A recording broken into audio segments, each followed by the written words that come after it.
오늘 창세기 11장 1절로 9절 말씀을 통해서 흩으셨더라라는 제목을 가지고 말씀의 은혜를 나누기를 원합니다. 이승만 전 대통령이 한국의 초대 대통령이 되었을 때에 당시 분열과 혼란 상태에 있는 대한민국 국민들에게 뭉치면 살고 흩어지면 죽는다라는 유명한 말을 했습니다. 지금도 정치계에서는 자기들의 세력을 모으기 위하여 이 말을 사용하고 있습니다. 그 중에 대표적인 것이 1992년 12월 11일 김기춘 전 법무부 장관을 중심으로 하여 부산 지역의 정재계 인사들이 지역 감정을 부추겨서 당시 대통령 선거에 영향을 끼치려고 했던 초원 복집의 사건입니다. 그때 김기춘 전 법무부 장관이 이런 말을 했어요. 거기 모인 정재계 사람들에게 우리가 남이가 쉽게 말하면 한 통속이니까 우리 쪽에서 대통령 만들자, 그 말이죠. 대한민국 정치사에 큰 오점을 남겼던 사건이었죠. 그런데 오늘 본문 말씀은 전혀 다른 이야기를 하고 있습니다. 그것은 뭉치면 죽고 흩어지면 산다입니다. 이 사람들은 서로 뭉치려고 하는데 하나님께서 오히려 사람들을 흩어 놓으셨어요. 이 사건이 유명한 바벨탑 사건입니다. 이 바벨탑 사건은 우리들에게 매우 중요한 영적 진리를 가르쳐주고 있습니다. 오늘 아침에는 이 바벨탑의 사건이 우리에게 어떤 영적 교훈을 주고 있는지 살펴보고자 합니다. 오늘 본문 말씀 1절을 한번 보시길 바랍니다. 온 땅의 언어가 하나요 말이 하나였더라. 오늘 본문 말씀 1절은 그 당시 사람들의 삶의 모습을 보여주고 있습니다. 온 땅의 언어가 하나고 말도 하나였더라. 당시의 사람들이 모두 다 한 언어, 한 말을 사용했습니다. 그러니 얼마나 살기가 편했겠습니까? 오늘날 이 세상의 언어 수가 약 7,100개입니다. 7,100개. 엄청난 언어죠. 미국에 살면서 이 언어가 가져주는 불편함은 말로 표현할 수가 없어요. 미국에서 이렇게 오래 살아도 힘들어요. 가끔 속으로 불평할 때가 있어요. 한국말도 모르는 것들이 영어로 말해도 못 알아듣네. 아무래도 이제 영어가 서투니까 아무래도 특별히 동양인을 경험하지 못한 미국인들은 되게 못 알아듣거든요. 동양인을 이렇게 자주 만나본 사람은 쑥떡같이 말해도 콩떡같이 알아듣는데 이 동양인을 별로 접촉하지 못한 미국 사람들은요 자꾸 못 알아들어요. 열불 나거든요. 참 이 언어가 틀린 것이 너무너무 힘든 거예요. 너무너무 힘든 거예요. 자, 노아의 세 자녀들로부터 많은 사람들이 나오기 시작했습니다. 하나님께서 약속하신 대로 노아의 자녀 셈, 함, 야벳을 통해서 이 땅 위에 사람들이 충만해지기 시작했습니다. 그 당시 사람들이 동쪽으로 옮겨 시날 평지에 이르게 되었어요. 그들은 넓고 비옥한 평원에 이르자 거기에 머물렀습니다. 그리고 탑을 쌓기 시작했어요. 이 바벨탑을 쌓도록 주도했던 인물이 역사학자 유세비우스에 하면은 니므롯이라고 합니다. 이 니므롯이 어떤 사람이냐면은 함의 아들, 그러니까 노아의 둘째 아들인 함의 아들 구스의 아들이에요. 창세기 10장 8절과 9절이 그걸 보여줍니다. 구스가 함의 아들이에요. 또 니므롯을 낳았으니 그는 세상의 첫 용사라. 그가 여호와 앞에 용감한 사냥꾼이 되었으므로 속담에 이르기를 아문은 여호와 앞에 니므롯같이 용감한 사냥꾼이로다 하더라. 하나님께서 니므롯에게 복을 주셔서 세상의 첫 용사가 되게 해주셨는데 이 니므롯이 교만해져서 하나님을 대적하는 인생을 살았습니다. 니므롯과 그를 추종하는 사람들이 하나님께서 주신 지식과 능력과 힘을 이용하여 바벨탑을 쌓았습니다. 그들이 얼마나 지혜로운지를 오늘 본문 말씀 3절과 4절에 나와 있지요. 서로 말하되 자 벽돌을 만들고, 그 전까지는 돌로 건물을 지었는데 벽돌을 만들었어요. 벽돌을 만들어 견고히 굽자. 이에 벽돌로 돌을 대신하며 역청으로 진흙을 대신하고 또 말하되 성읍과 탑을 건설하여 그 탑 꼭대기를 하늘에 닿게 하여. 바벨탑이 어떻게 생겼을까 했을 때에 그 바벨탑이 어떻게 생겼을까를 간접적으로 보여주는 것이 바벨론 지역의 도시들이 세운 건물 양식입니다.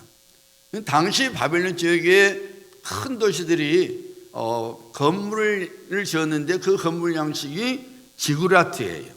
지구라트로 보입니다. 이 지구라트는 재단이 있는 신전탑이에요. 계단이 있는 신전탑입니다. 당시 아브라함의 고향인 갈대아 우르에 있던 그 지구라트 건물을 복원했는데 그 크기가 얼마냐면은 제일 밑바닥 그러니까 기초대죠. 제일 밑바닥에 깔려 있는 데가 120m였대요. 그러면 여러분 가로세로 120m면은 엄청나게 큰 겁니다. 축구장이 보통 110에서 120m예요. 그러니까 축구장 크기가 가로세로가 그 넓은 것이 제일 밑바닥에 대예요. 그리고 높이가 46m였답니다. 46m는 건물로 오늘날 따지면 약 14층에서 15층 높이에요. 여러분 생각해 보세요. 오늘날처럼 무슨 장비가 있어서 짓는 건 아니잖아요. 온전히 사람의 힘으로 하는 거잖아요.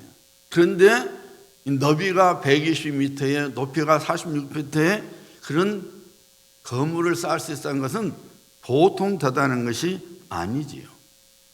그 당시 사람들이 열심히 바벨탑을 쌓고 있었습니다.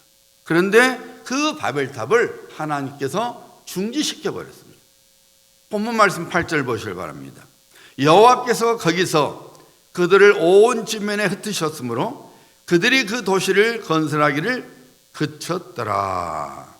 하나님께서 바벨탑을 건설하고 있었던 사람들을 흩어버리셨다고 성경은 분명히 증거하고 있었습니다.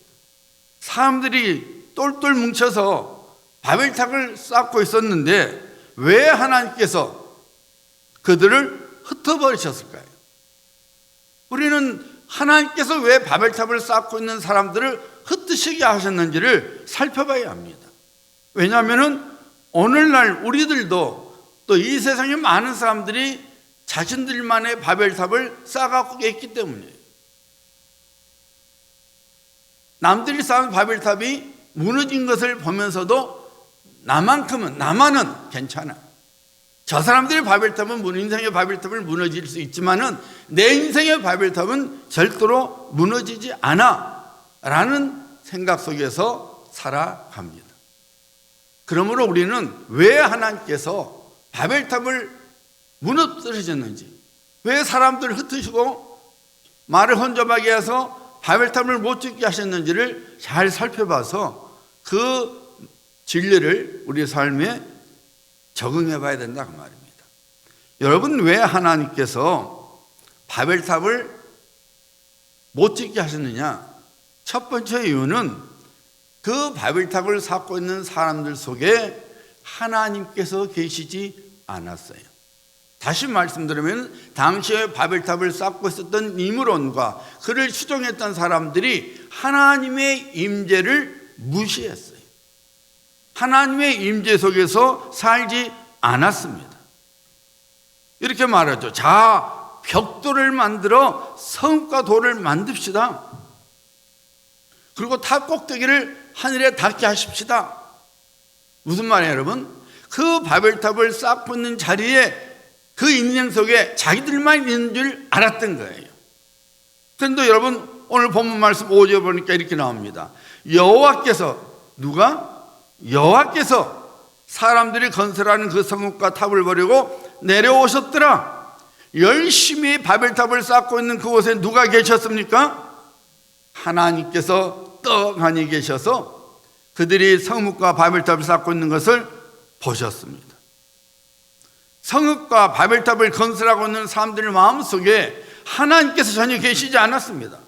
오직 자기 자신들과 자신들이 원하는 것만이 들어있었어요. 자신들에 대한 하나님의 뜻과 목적은 전혀 생각하지 않았습니다. 하지만 그들은 전혀 생각하지 않고 있었지만은 그 자리에 하나님께서 계셨습니다. 비록 그들이 하나님의 임재를 무시하고 하나님의 임재를 인정하지 않았을지라도 놀랍게도 그 자리에 하나님께서 그들 가운데 계셨습니다. 사랑하는 성도님들, 우리들이 살아가고 있는 그 자리에 혹시나 우리만 바라보며 살고 있지 않는지 살펴봐야 합니다. 내 인생이야. 아무도 간섭할 수 없고 간섭받는 거 절대로 용납할 수 없어. 내가 멋지게 내가 원하는 인생을 내가 세워갈 거야. 당신이 내게 도움이 안 되면 비껴나. 내가 세울 거야. 나는 할 수 있어. 내 힘과 내 능력과 내 지혜로 얼마든지 내 인생을 세울 수 있어 라고 살아갑니다. 그러나 여러분, 우리는 반드시 깨닫고 살아야 합니다. 우리는 우리밖에 없는 것으로 살아가지만 놀랍게 그 인생 속에 그 자리에 하나님께서 계십니다. 그리고 우리의 삶을 지켜보고 계십니다. 혹시 여러분 죽은 자의 몸을 만져보신 적이 있습니까? 숨을 거두기 전에 몸은 참으로 따뜻하지만 숨을 거둔 후의 몸은 그야말로 차갑습니다. 생명이 있을 때는 따뜻하지만 생명이 없으면 차갑습니다. 우리 마음속에 우리 심령 속에 생명이 되시는 예수님이 계시고 안 계시고는 엄청난 차이가 납니다. 우리 삶 속에 또 우리 심령 속에 생명이 되시는 예수님께서 계시면 비록 우리가 뭔가 부족하지만은 내 마음이 든든하고 비록 없지만은 우리 입에서부터 감사가 나옵니다. 반면에 우리의 심령 속에 우리 삶 속에 우리 예수님이 계시지 않으면은 넉넉해도 불안하고 갖추었지만은 여전히 불평과 분노가 우리 마음속에 채워지고 우리 입으로부터 나오는 거예요. 우리가 주님의 임재 속에서 살아가는 것과 주님의 임재 속에서 살아가지 않는 것은 엄청난 차이가 나는 거예요. 우리 예수님께서 말씀하시죠. 내 안에 거하라. 나도 너희 안에 거하리라. 그가 내 안에 내가 그 안에 거하면 사람이 열매를 많이 맺나니 나를 떠나서는 너희가 아무것도 할 수 없음이라. 우리 예수께서 분명히 나를 떠나서는 너희가 아무것도 할 수 없음이라고 말씀하셨음에도 불구하고 많은 사람들이 우리 예수 믿는 사람들까지도 예수님 없이 자기들이 원하는 것을 얻고 그걸 누릴 수 있다고 생각하며 살아갑니다. 바벨탑을 쌓았던 사람들이 그랬지 않았습니까? 하지만 결국 그들에게 무슨 일이 일어났습니까? 쌓던 것을 멈춰야만 했습니다. 그리고 흩어지고 말았습니다. 다시 말씀드리면 그들의 수고가 헛되고 말았던 것이죠. 하나님께서 우리 인생을 내려다보고 계시는데 우리들이 그것을 깨닫지 못하니 그만 스스로 방자하게 살아가게 되는 것이죠. 가인은 동생 아벨을 죽일 때 아무도 없는 줄 알았어요. 그 들판에 동생과 자기만 있는 줄 알았어요. 그러나 거기에 누가 계셨습니까? 하나님께서 계셨습니다. 엘리사의 선지자 종이 자기를 둘러싸고 있는 아람 군대들만 보고 놀라고 있었지만은 그 두려움증에 벌벌 떨고 있었지만은 실상 거기에는 하나님의 불말과 불번개들이 있었습니다. 왜 하나님께서 창고를 새로 많이 만들어서 그의 소유물을 가득 챙겨놓은 부자에게 어리석은 자라고 말씀하셨을까요? 그 부자는 자기 자신과 자기 소유물만 바라봤지 그의 인생 속에 하나님을 보지 못했기 때문입니다. 니므롯을 비롯하여 바벨탑을 쌓았던 자들은 그들이 갖고 있었던 모든 능력과 지식과 힘 등이 하나님께로부터 주어진 것을 잊어버린 채 자기들의 능력이요, 자신들의 지식이요, 그리고 자신들의 힘인 줄 알고 하나님의 임재를 무시하는 허물과 죄를 범하고 말았던 것이죠. 어리석음의 극치입니다. 사랑하는 성도님들, 여러분들만 바라보며 살아가면은 여러분 역시 바벨탑을 쌓았던 사람들처럼 어리석은 죄를 범하고 마는 거예요. 왜 하나님께서 그리스도 예수 안에서 하나님의 자녀로 불러주셨는지, 왜 하나님께서 은혜 베푸셔서 영원의 생명을 내게 선물로 허락하시고 그리스도 몸된 지체로 불러주시고 하나님을 예배하고 하나님을 섬길 수 있는 복된 자리에 두셨는지 우리는 그것을 생각하며 살아가야 합니다. 이 땅의 삶에만 이 세상 것에만 온통 마음을 쫓기며 살아가는 것이 아니라 나를 향한 하나님 뜻이 무엇일까? 내 가정을 향한 하나님 뜻이 무엇일까? 내 직장과 내 사업장을 향한 하나님 뜻이 무엇일까? 내 교회를 향한 하나님 뜻이 무엇일까? 우리가 내 삶 속에, 내 인생 속에 하나님 뜻과 하나님의 섭리를 살펴보고 분별하고 그 깨달음대로 우리가 믿음을 가지고 살아가야 한다, 그 말입니다. 마치 이 세상이 전부인 마냥, 이 세상이 삶으로 끝나는 것 마냥 이 세상의 것에만 온통 마음을 쫓기며 살아가면은 결국 우리가 이번 달 말씀을 암송하는 것처럼 자기 육체를 위하여 심는 자는 육체로부터 썩어질 것을 거둘 수밖에 없는 거예요. 다시 말씀드리면은 흩어지고 무너지고 마는 거예요. 인생의 수고가 헛되고 마는 거예요. 하나님께서 바벨탑 건습을 중단시키고 사람들 흩어지게 한 또 하나의 이유가 4절에 나옵니다. 보세요. 또 말하되 자 성읍과 탑을 건설하여 그 탑 꼭대기를 하늘에 닿게 하여 우리의 뭘 내고? 이름을 내고. 바벨탑을 쌓는 목적이 분명히 나오고 있죠. 우리 이름을 내고. 바벨탑을 쌓는 목적이 그들의 영광을 선포하기 위함이었습니다. 자신들의 뛰어남을 드러내고자 함이었습니다.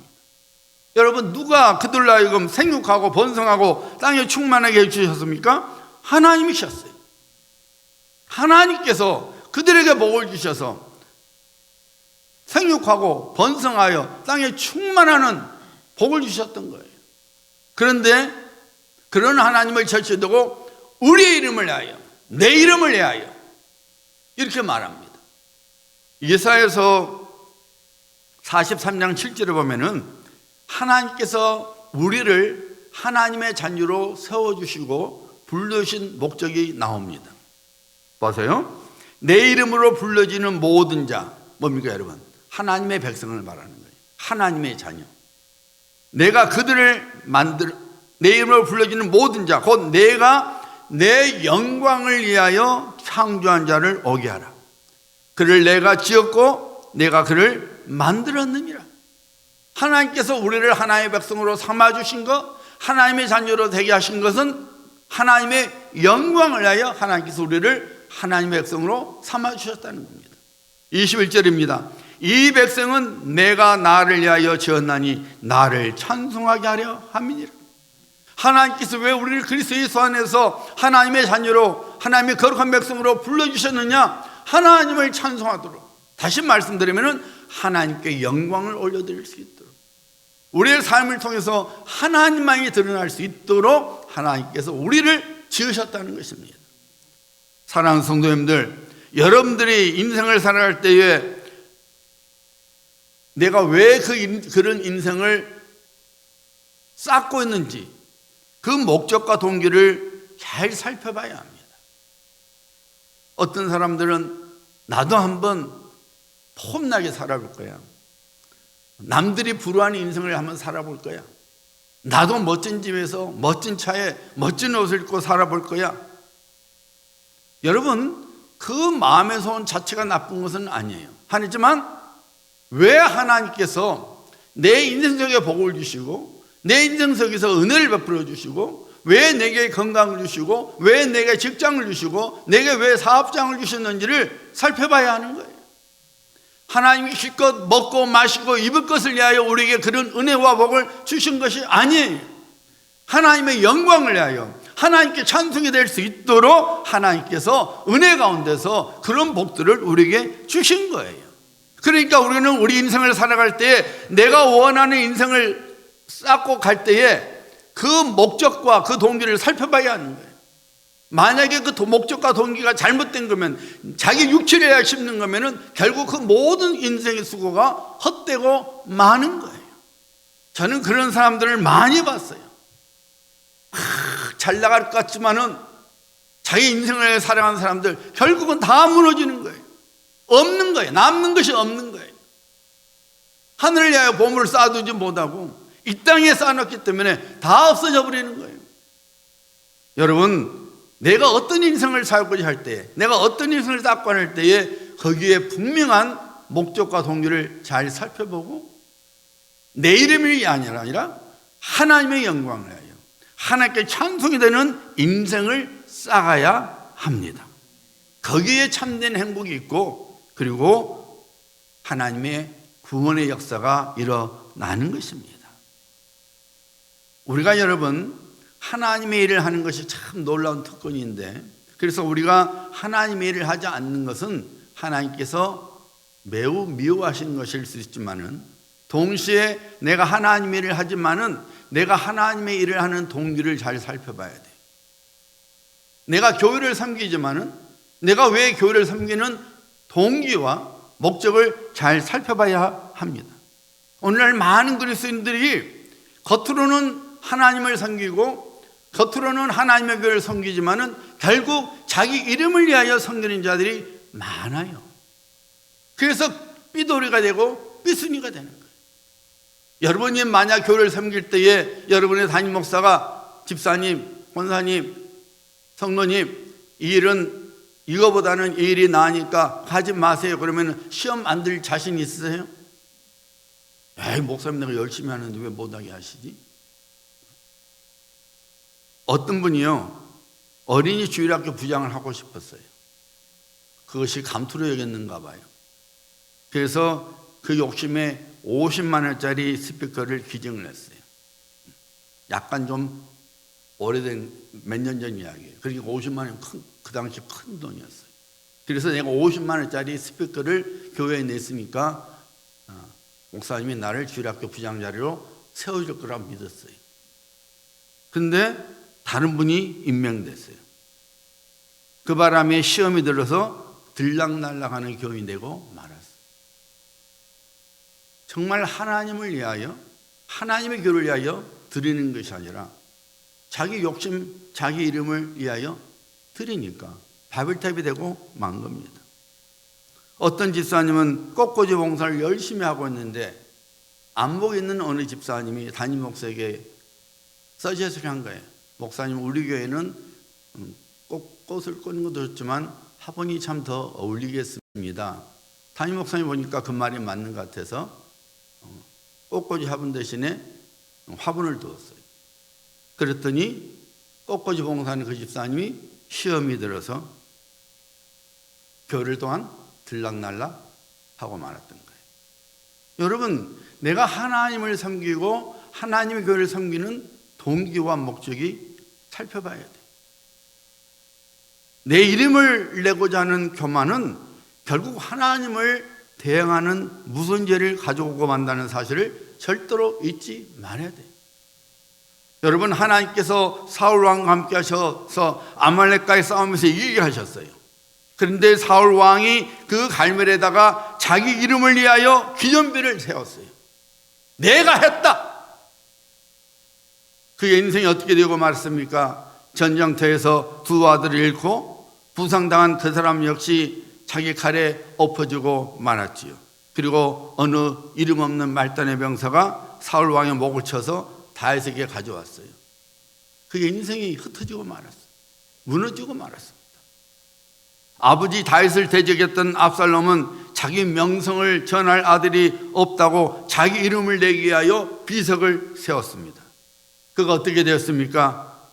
나무에 대롱대롱 메어 달리고 있는데 요압의 부하 10명이 그를 죽이고 말았죠.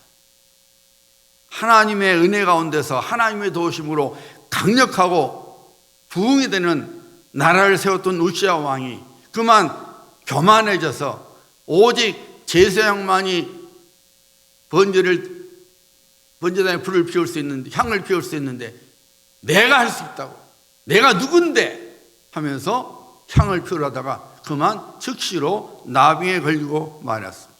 평생 나병한 자로 살아야 됐고 죽어서도 왕들이 묻히는 묘지에 들어가지도 못했습니다. 여러분, 교만은 나쁜 거고 겸손은 좋은 거라는 것으로 생각하면 안 됩니다. 하나는 멸망을 가져오는 것이고 하나는 성공을 가져오는 거예요. 하나는 흩어지게 하는 것이요, 다른 하나는 세워지게 하는 것입니다. 조금 나쁘고 조금 좋은 정도가 아니에요, 여러분. 교만은 내 인생을 완전히 무너뜨리지만은 겸손은 내 인생을 온전히 세워줍니다. 교만은 내게 멸망을 가져다 주지만은 겸손은 내게 행복과 성공을 가져다 주는 거예요. 여러분, 우리는 그러므로 하나님 앞에 절대로 교만하지 말아야 합니다. 하나님의 이름 위에 내 이름을 두려고 하지 말아야 합니다. 다른 사람이 나를 인정하지 못한다고 마음에 섭섭할 거 하나도 없어요. 내가 하나님께로부터 인정을 받고 있는지 아닌지, 내가 하나님을 기쁘시게 해드리는지 기쁘시게 해드리지 못하는지 그걸 염려해야지. 내가 이것을 하는데 왜 못 알아주지? 그것은 자기 이름을 위하여 인성을 쌓는 거예요. 하나님의 영광이 아니라, 하나님께 찬송함이 아니라 내 이름을 드러내려고. 그래서 여러분이 하나님께 무엇을 드든지 하나님을 위하여 무엇을 하든지 잊어버려야 돼요. 하나님께 드렸으니 하나님 뜻대로 될 것이고, 내가 하나님 위하여 내 몸과 마음을 두고 내 시간을 드렸으니 하나님께서 받으실 것이라고. 잊어버려야지. 내가 드렸는데, 내가 이걸 했는데. 아니에요, 여러분. 그것은 교만이고, 그 교만은 결국 하나님의 은혜줄을 끊어버리고 하나님의 오는 복을 막아버리는 거예요. 무너지고 만다는 것을 절대로 잊지 말아야 합니다.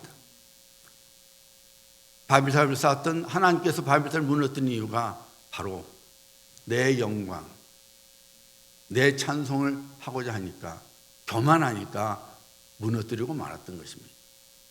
세 번째로 왜 하나님께서 바벨탑을 무너뜨리셨는지, 바벨탑이 주는 또 하나의 영적 교훈이 뭡니까? 자신의 생각으로 하나님의 말씀을 무시하는 자는 결국 흩어져서 아무것도 얻지 못한다는 진리예요. 왜 바벨탑을 니므롯을 비롯하여 당시의 사람들이 쌓고자 했습니까? 4절 마지막 부분에 나와 있죠. 온 지면에 흩어짐을 면하자 하였더니. 여러분, 하나님께서 그 당시의 사람들에게 주신 말씀이 뭡니까? 땅에 충만하라 했습니다.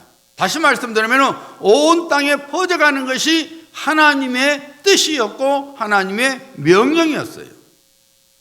창세기 10장 25절을 보면 이렇게 나옵니다. 에벨은 두 아들을 낳고 하나의 이름을 벨렉이라 했으니 그때에 세상이 나뉘었으며. 에벨이 벨렉을 낳았을 때에 세상이 나누어졌다고 증거하고 있는데, 이것은 바벨탑의 사건으로 사람들이 흩어진 것을 나타내는 거예요. 창세기 11장 10절 이하에 보면은 셈의 후손을 중심으로 이 계보가 나오는데, 셈이 홍수 후 2년 만에 아르박사를 낳습니다. 그 아르박사시 35세의 아들 셀라를 낳았고, 셀라는 30세에 에벨을 낳았고, 에벨은 34세에 벨렉을 낳았다고 기록되어 있어요. 그러니까 여러분, 벨렉이 태어난 때는 홍수 직후로부터 2년, 35년, 30년, 34년 이렇게 합치니까 101년이 흘렀을 때라고 말입니다. 그러니까 홍수로부터 101년이 지났을 때에 바벨탑 사건이 이루어진 거예요. 노아가 600세에 홍수지판이 일어났죠. 그리고 노아가 350년을 살다가 950세에 죽었어요.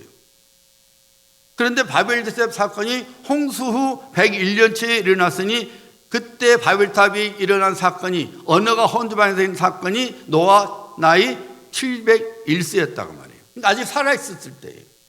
셈은 말할 것도 없이 살아있었던 거죠. 이 벨렉은 노아의 5대 후손이에요.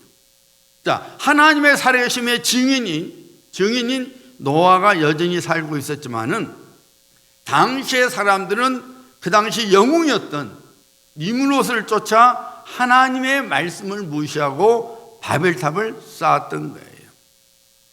물론 여러분, 인간적인 생각으로 보면은 그들이 바벨탑을 쌓은 것을 이해할 수 있죠.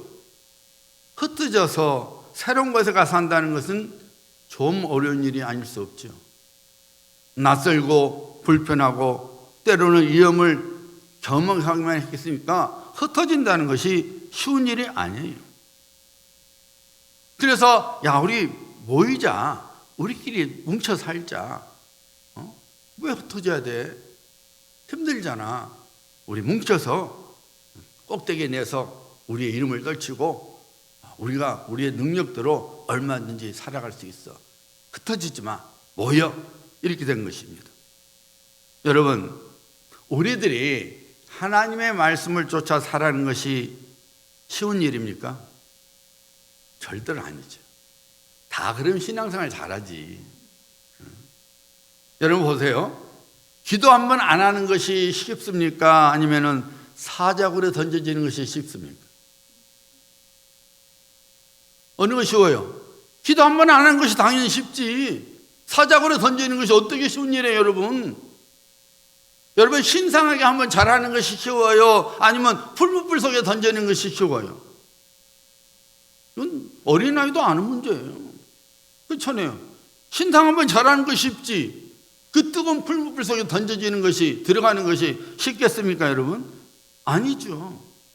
그런데 우리 예수님께서 이렇게 말씀하십니다. 아무든지 나를 따라오거든. 무슨 말이에요, 여러분? 나를 믿는 자가 되려거든. 그 말이잖아요.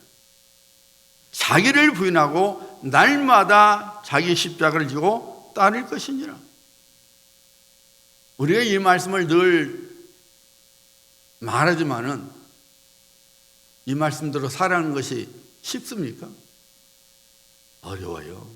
그러니까 이 말씀대로 안 살아가지. 쉬우면 왜 안 하겠어요? 다 하지. 이스라엘 백성들의 영적 암흑시기가 사사시대 때죠.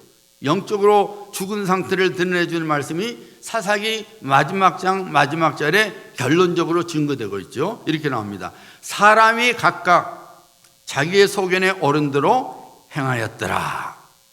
영어 성경, 특별히 NIV 성경을 보면은 그 의미를 정확히 알 수 있어요. Everyone, 모든 사람이 everyone did as they saw fit. 이 말을 우리말로 하면 여러분, 자기네들 봤을 때 아, 이거 딱이다. 이거 내게 딱이네. 이대로 살았다 그 말이에요.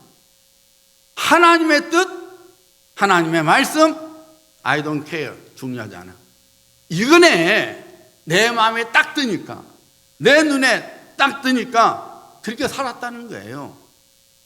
불신앙의 최고치를 성경이 이렇게 증가하는 거예요.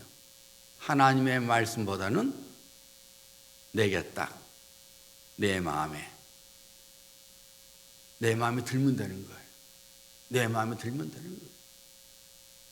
여러분, 하나님의 존재를 무시하며 하나님의 임재를 무시하고 교만과 하나님의 말씀을 무시한 채 내 생각으로 바벨탑을 쌓았던 니므롯과 당시의 사람들을 하나님께서 어떻게 하셨습니까? 그냥 죽여버렸습니까? 아니면 그들이 갖고 있는 모든 재능을 빼앗아 버렸습니까? 우리 하나님은 그런 하나님이 아니에요. 우리 하나님께서는 하나님의 방법으로 바벨탑을 쌓는 자들을 다스리십니다. 자, 오늘 본문 말씀 6절과 7절 보세요. 이건 굉장히 중요한 말씀이에요.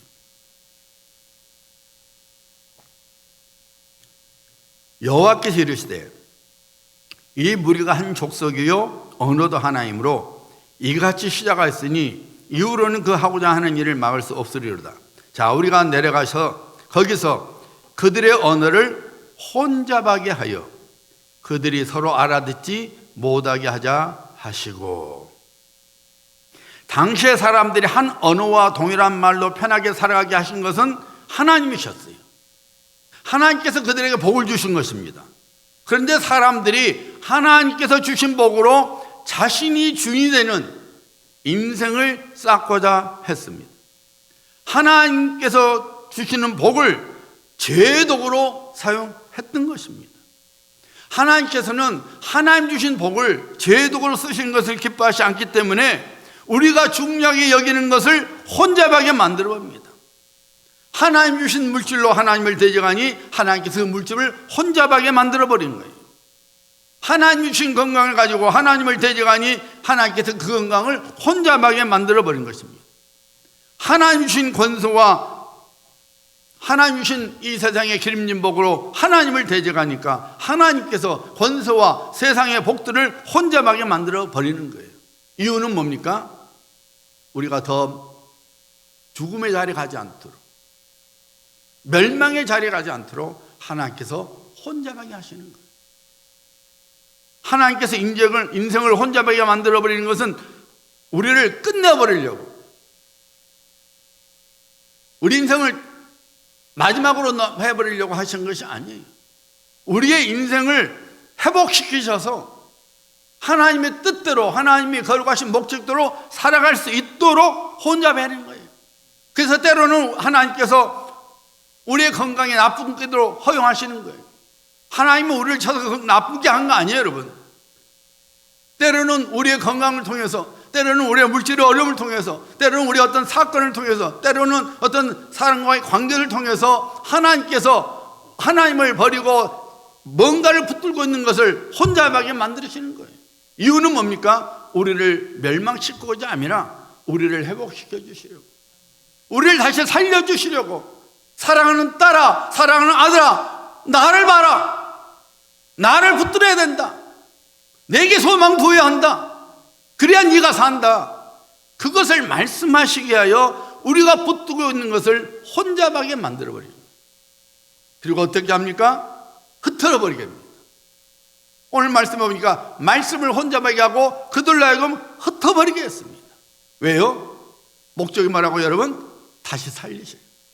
다시 하나님의 원한 자리로 불러들이게 해요. 그들의 인생이 하나님 뜻대로 회복될 수 있도록 하나님께서 혼잡하게 하시고 흩어 놓으셨어요. 사랑하는 성도님들, 하나님께서 우리에게 주신 은혜와 복을 혼잡하게 만들지 말아야 합니다. 하나님께로부터 받고 있는 은혜와 복들로 하나님의 뜻을 쫓아 살아가야 합니다. 우리가 하나님 앞에 살아가는 신앙을 절대로 잃어버리지 말아야 합니다. 내가 늘 하나님의 임재 속에 있다는 것을 깨달아야 합니다. 그 누구도 모를 할지라도 내 하나님은 나와 함께 하셔서 다 알고 계셔요. 이것을 잊지 말아야 되는 것입니다. 내 사정 아무도 몰라. 하지만 내 하나님은 알고 계셔요. 그 하나님께 소망을 두고 하나님을 의지해야 되는 거예요.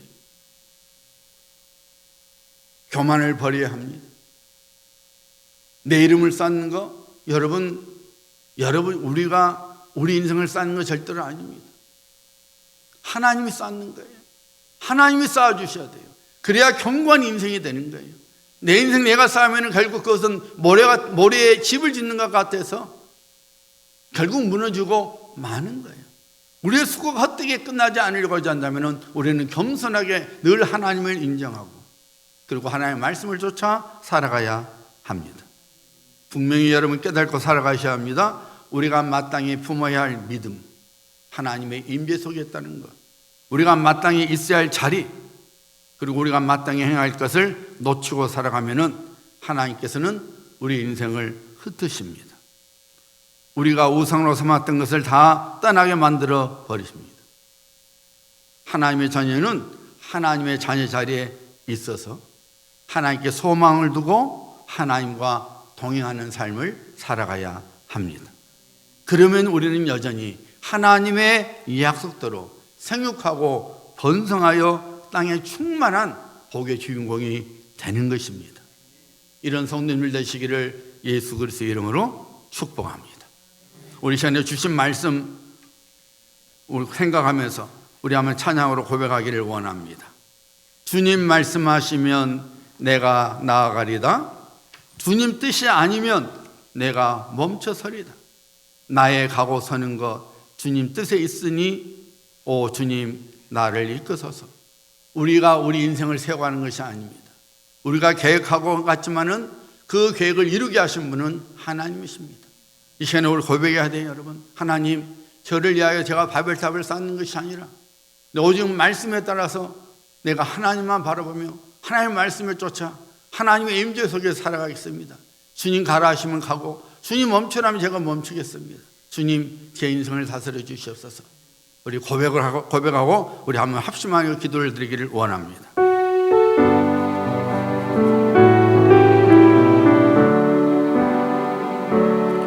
주님 말씀하시면 내가 나아가리다. 주님 뜻이 아니면 내가 멈춰서리다.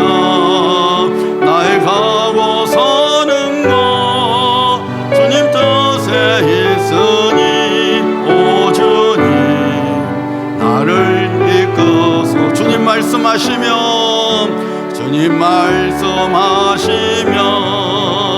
내가 나아가리다.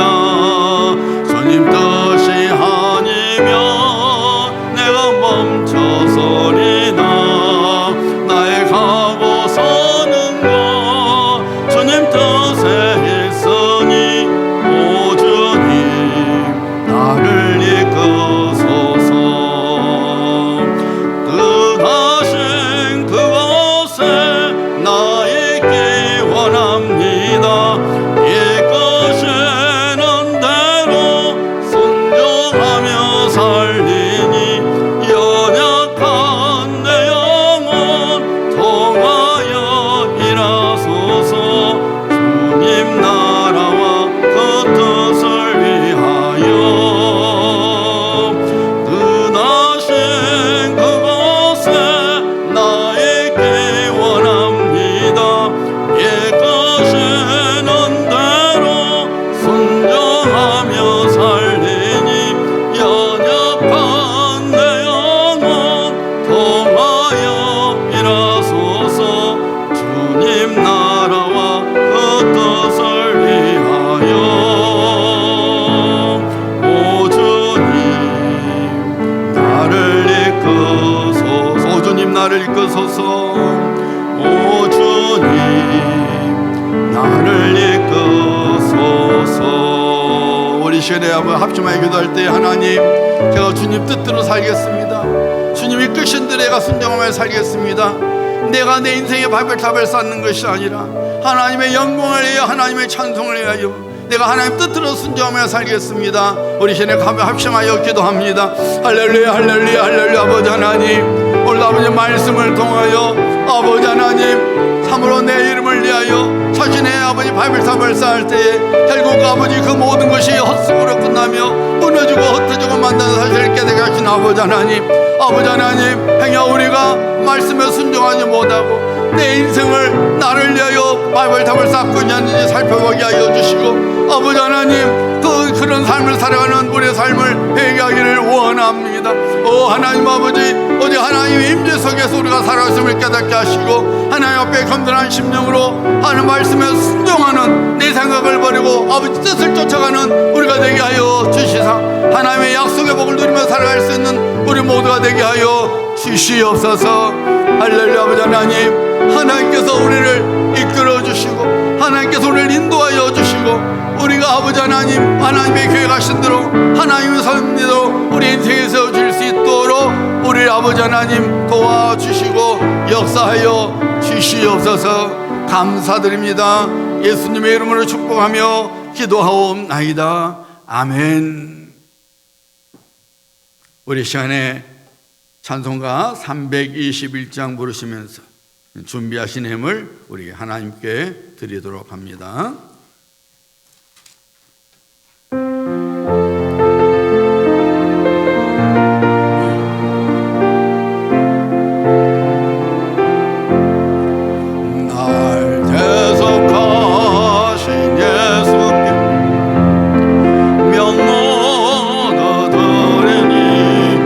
늘 진실한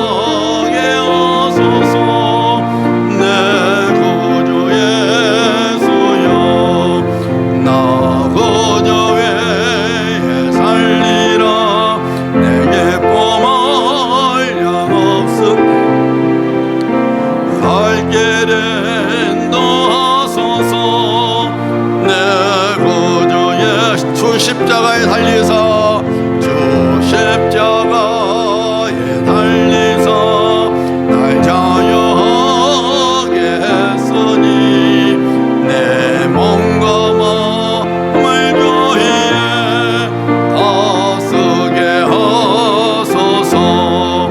나 고저에 살리라 내게 범할 양 없으리 내 갈 길에 놓아소서.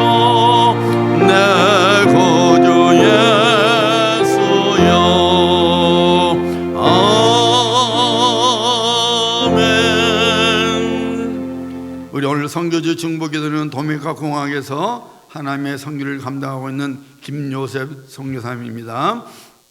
특별히 유학생을 위하여 열심히 유학생들의 영혼 구원을 해서 힘쓰고 있고, 또 노컬 처치 또 도와주며 또 구제 사업을 통해서 하나님 나라를 힘있게 펼쳐나가고 있습니다. 우리 김요셉 선교사님을 통하여 하나님께서 보내신 그 뜻이 이룰 수 있도록 도마니카 공화국에 있는 많은 유학생들이 예수님을 믿어 구원받게 하시고 또 그 교회들이 든든히 세워지게 해달라고 우리 합심하여 기도합니다. 할렐루야 할렐루야 할렐루야. 아버지 감사합니다. 할렐루야 할렐루야 할렐루야. 아버지 감사합니다.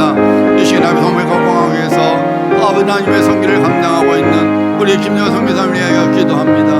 하나님 일찍이 귀한 종을 아버지 보내주시고 오늘까지 아버지 하나님을 선하게 하나님 아버지, 특별히 아버지 김요셉 선교사님을 통하여 많은 유학생들이 예수 그리스도를 믿어 구원받게 하여 주시고 그들의 아름답게 신앙을 생활할 수 있도록 교회가 세워지게 하여 주옵소서. 지역교회들마다 섬길 때에 그 지역교회들이 하나님 은혜 속에 들어가게 하시고 구원이 되는 역사 있게 하여 주시고 또 구제의 성교를 통하여 많은 자들이 하나님의 사랑 속에 하나님의 믿음의 사람 될 수 있도록 하나님의 구원의 보라 될 수 있도록 하나님 역사하여 주시옵소서. 건강 지켜주시고 능력으로 함께하여 주시고 그 모든 하는 일에 하나님께서 함께하여 주시옵소서. 할렐루야. 아버지 감사합니다. 사랑과 은혜가 풍성하신 아버지 하나님 감사합니다. 지난 한 주간에도 하나님께서 저희들 은혜 가운데 지켜주시고 우리 가정들과 직장들과 사업장들과 교회와 우리 대한민국과 우리 미국을 아버지 붙들어 주신 것을 감사합니다. 하나님, 우리가 우리의 계획을 세우고 살아가지만은 그 모든 것을 이루시는 분은 하나님이시라고 했습니다. 이 귀한 사실을 절대로 잊어버리지 않게 하여 주시고 우리가 날마다 하나님의 눈이 우리를 바라보고 있음을 깨닫게 하시고 우리가 하나님의 임재 속에 있다는 것을 깨닫게 하여 주시사 낙심하지 않게 하여 주시고 염려하지 않게 하여 주시고 어려움 중에서도 아버지 소망을 품는 저희들 되게 하시고 믿음의 말씀을 선포하며 살아가는 우리가 되게 하여 주시옵소서. 아버지 지난 한 주간에 하나님께서 베푸신 은혜를 생각하여 아버지 말씀에 순종하여 11조를 드립니다. 감사함을 드립니다. 성교함을 드립니다. 주일함을 드립니다. 하나님 훈명하여 주시고 이 예물이 우리 주 예수 그리스도 이름으로 또 하나님의 나라를 위하여 사용될 때마다 오용의 기적의 역사가 일어나게 하여 주시옵소서. 아버지 하나님 우리에게 복을 주셔서 하나님 주신 복으로 하나님의 선한 일 위하여 사용할 수 있는 지혜로운 저희들 되게 하여 주시고 행여 없어서 아버지 하나님 하나님을 섬기지 못하는 일이 없도록 하나님 우리 하는 모든 일을 형통하게 하여 주시고 그리고 하나님 나라를 위하여 우리가 드릴 수 있는 우리 모두가 될 수 있도록 우리 직장과 사업장에 복을 허락하여 주시고 우리 삶 속에 복을 허락하여 주시옵소서. 좋으신 아버지 하나님 우리 귀한 자녀들 하나님께 맡겨드립니다. 좋으신 아버지 하나님 능치 못할 수 없는 하나님 우리 귀한 자녀들 하나님의 말씀으로 붙잡아 주시고 하나님의 권능의 손으로 붙잡아 주시사 아버지 원수막의 감히 우리 자녀들 삶 속에 틈타지 못하도록 하나님께서 지켜 주시옵소서. 우리 하나님을 경외하는 자녀들 되게 하시고 하나님의 이름을 부르는 우리 자녀들 되게 하여 주시옵소서. 지혜 주시고 명철 주시고 건강 주시고 아버지 하나님 참 하나님의 은총을 주고받는 귀한 만남의 복들을 우리 귀한 자녀들에게 허락하여 주시옵소서. 몸에 약한 주 백성들에게도 하나님 신의 은혜 베푸시사 하나님 아버지 하나님의 만져주심으로 다 아버지 하나님 강건하게 하여 주시옵소서.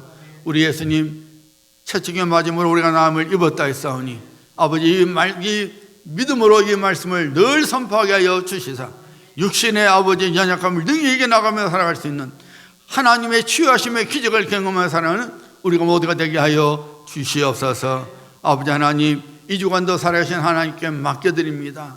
하나님, 우리는 연약합니다. 미련합니다. 부족합니다.